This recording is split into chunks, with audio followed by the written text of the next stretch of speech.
Jay from JTech, and welcome to another JTech video.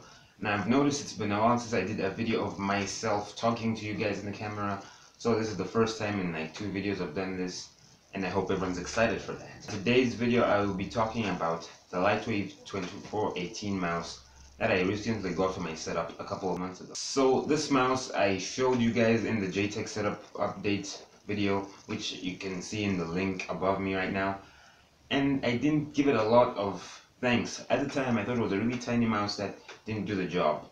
So I just going to show you guys how this mouse works, what it's all about, and just how it feels. Time to review the Lightwave 2418 wireless mouse.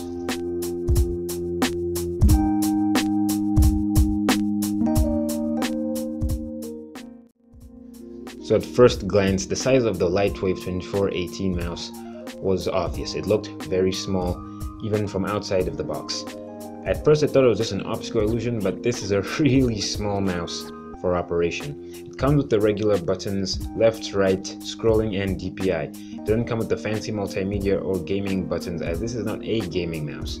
I saw other Lightwave mouse in store which were meant for gaming, but most of them are out of stock, and this was the only wireless mouse I could get for the price, which is about $7.05. Convert that to kwacha, it equates to 75 kwacha or so. It comes in a variety of colors. Black, and black being the primary color, is complemented by either red, green, blue, or white. I'd have loved a blue option, as it would have looked really good with my Razer mouse pad, but the red option makes it really matchable with the Chroma keyboard I have on my mini desk setup, so it's very impressive-ish looking in terms of aesthetics. Ergonomically, it doesn't do the job quite well. If you're using this for gaming, I suggest you look elsewhere, because gaming is a really involving task, and the Lightwave mouse doesn't really add up to gaming because it doesn't have the fancy buttons or the mapping software used in games. It comes with a single AA battery slot, which is pretty cool and has lasted me for almost a month.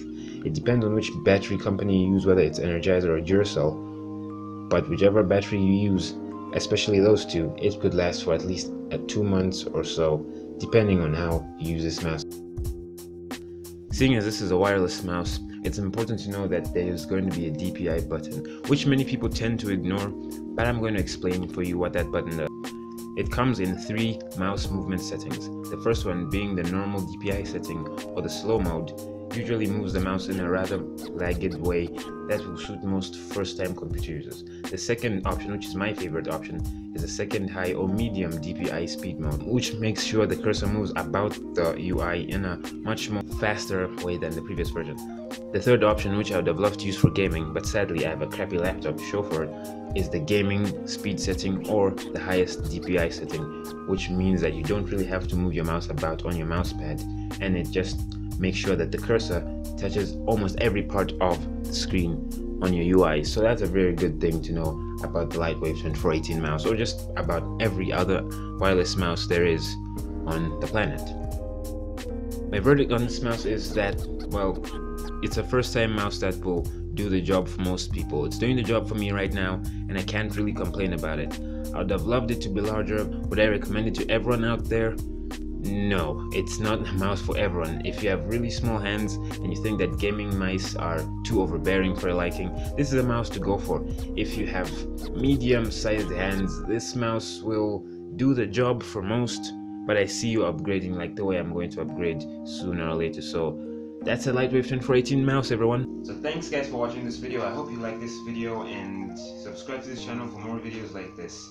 Update on the setup project tour. You can see that I've added a couple of posters here and there, and it's going good. So I'm going to bundle this as part of the setup update in case you didn't notice. So thank you guys for watching this video. I hope you like this video, and if you want to see more videos like this, hit the subscribe button. Thanks again for watching, and I'll talk to you guys next time.